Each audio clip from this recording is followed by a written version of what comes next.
Today we have a lot to do, so we're going to dive right in and have you take some notes. So grab a fresh sheet of paper. And we want to address the two most important things that you would have to think about when you are writing anything for anyone.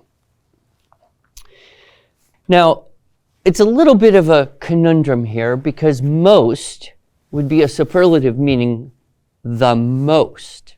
So the deeper philosophical question is, can you have two most important things? I won't answer that. I will leave it for you. Perhaps it could become a writing assignment someday. Is this possible? But for the time being, we're going to assume that it is. And what would you suspect? Like if someone says to you, write something, what's the first thing you want to think about? Guesses. Noah. The something that you're supposed to write about. The something you're supposed to write about, which is a very good guess, but it is wrong. Oddly, because that's where everyone would go intuitively. That decision actually could depend upon the first thing you need to know. I'll give you another clue. You have to write something for someone. So you're thinking about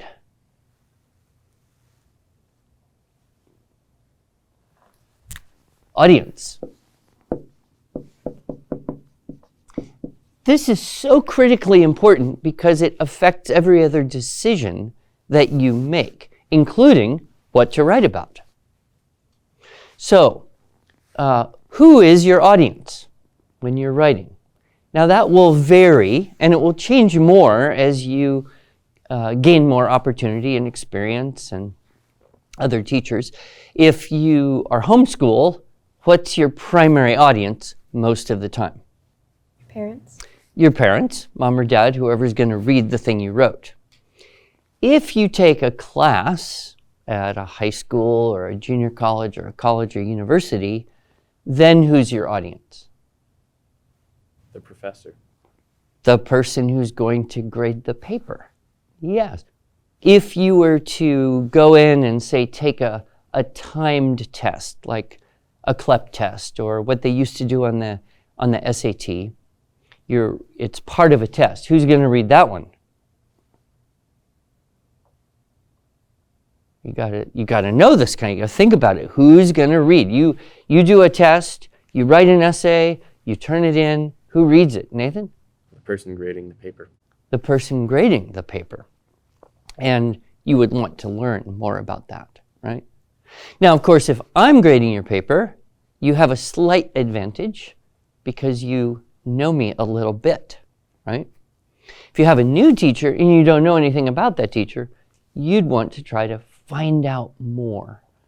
What do they like? What do they don't like? What's their preferred style? What can you read that maybe they even wrote and get a sense of how they do things? We may expand upon this idea weeks from now.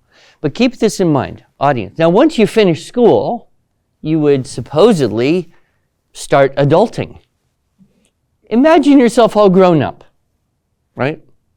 Okay, you're finished school, and what are you doing with life? Who might you need to consider your audience when writing something? The people you're trying to convince of something. Okay, sure, the people you're trying to convince. Who might that be? Yes? Your coworkers. Coworkers, exactly. That's one case. You may write something for other people that you work with to read. And there's three kinds of coworkers. There's bosses, and then there's kind of peers, and then there's people you may someday end up serving in a supervisory role. So you might actually write differently. We have one gentleman in our company, not me, who writes extremely amusing updates on various things that we have to know about but are tedious to read. So he injects humor for all the employees of our company.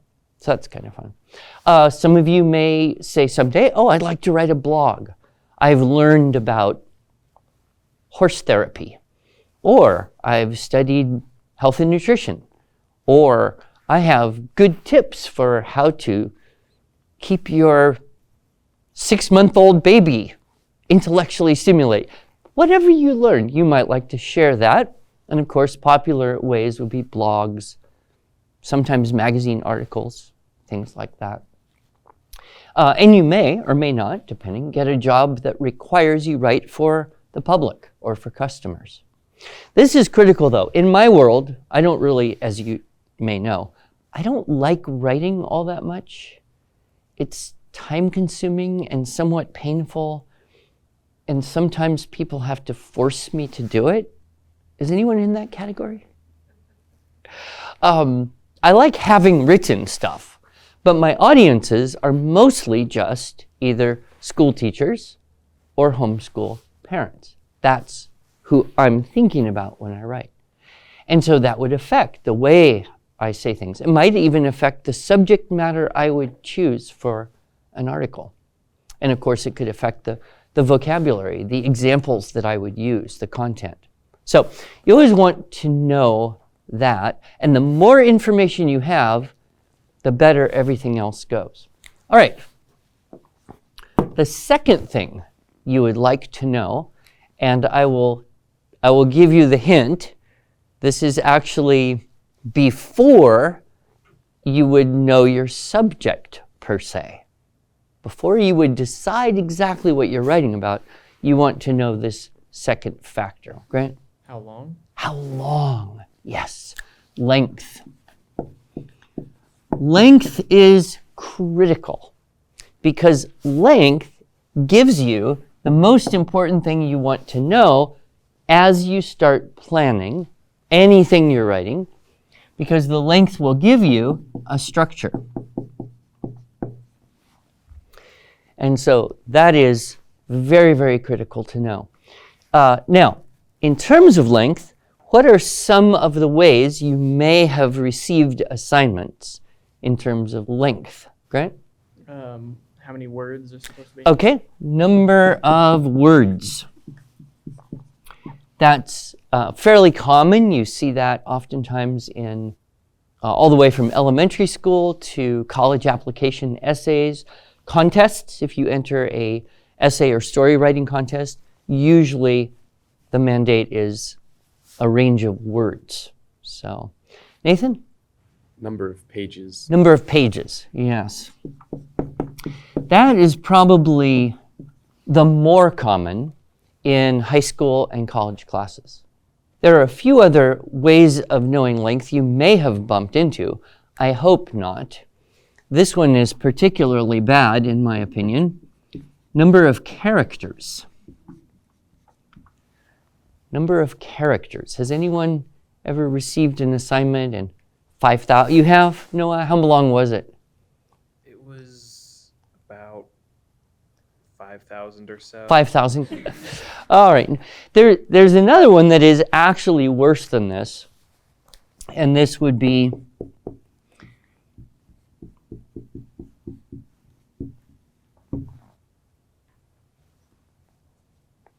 can you guess? Long enough to cover the subject. Have you ever had that? Anyone had an assignment and the teacher says, make your paper, long enough to cover the subject. Short enough to be interesting, but long enough to cover everything important. How would you feel if someone said that? Confused. A little confused, a little Uncertain of what they want. uncertain. You might start to gain a slight dislike for that teacher, possibly, which could be rescued or it could be perpetuated depending on how things go. So you want to avoid this if at all possible.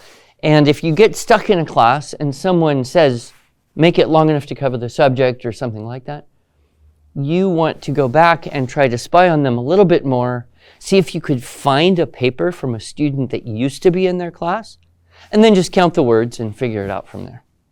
So hopefully you won't bump into this. These can be dealt with, but there is a superior way to determine length. And this is how I usually give assignments. So if you are familiar with our classes or anything, you would know that we prefer Amy? Paragraphs, yes. Okay. Paragraphs is tremendously helpful because it gives you a structure. You can plan an outline for something once you know how many paragraphs you need. I guess I should put a S on that. The odds are that you're going to meet some teachers, particularly often in a college, university environment, who are going to use one of these. So what you need is a technique to translate these into that. And it's not so hard. You just have to have a little bit of math, right? So the first thing you would do is you would hope for a number of words. And you say, okay, if I know how many words I need, how many paragraphs is that? And to figure that out, what do you have to figure out? What do you have to know? Average number of words per paragraph. Exactly, Nathan. Yes. So you need the average number of words per paragraph. And what's interesting about this is that this is a personal average. Personal. Meaning, it might vary from person to person. And a good experiment to try is to look at some papers you've written in the past. You've got things you've written, and count, maybe find 10 of the paragraphs that look typical, count the words, add it all together, divide it by 10, see what your average is. And there are some people who are going to naturally write longer paragraphs. There are some people who are going to naturally write shorter paragraphs. And the most important thing here isn't, is long better than short? No. Is short better than long? No. It's just different. It's kind of a personality. Are you a, here's the facts, this is all you need to know, let's get on with life kind of person? Or are you, well, let's just tell as much as we can about everything we can because everything is just so interesting kind of person? One is not better than the other. The world needs both, right? But what you need to know is what's your tendency, then you can adjust yourself. So personal average, check what you've written. I tried this experiment. I looked at a whole lot of things I'd written. I counted up words in paragraphs, and I came up with my personal average, which is, I believe, around 140. So I really like paragraphs in the 140 plus or minus 15%. So maybe up to 160, maybe down to 115, 110. But I almost never write any paragraph shorter than 100. And I really don't like 200. Just too much, right? So I have a personal average.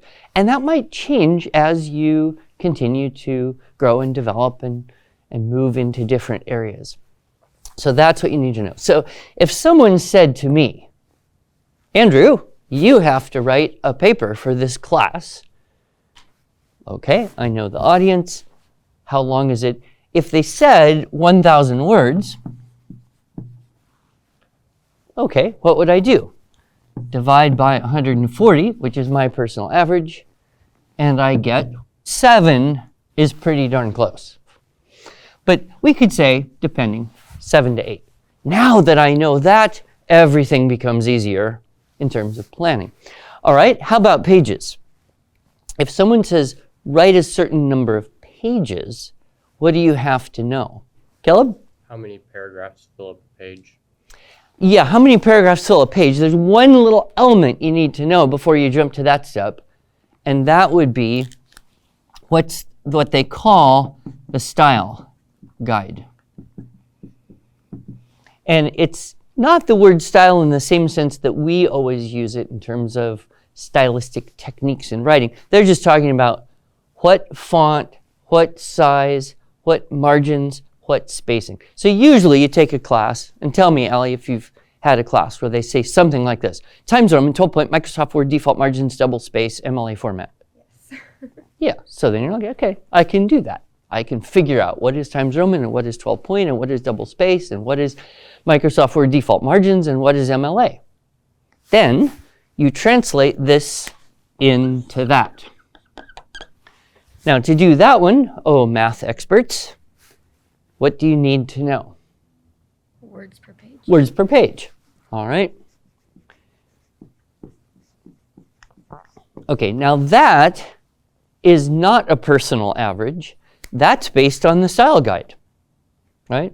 Now there may be a slight variation because maybe some of you, your average word length is 6.5 and others of you, maybe it's 5.1, but it's not going to be a huge difference in terms of volume. So words per page. Now that's pretty easy to figure out because you just paste in a bunch of text, select all, format according to the style guide, Times Roman, 12-point, Microsoft Word default margins, double space. Then you can count. You don't even have to count. Just look at the bottom of the page and it on the screen and it tells you how many words you've got, right?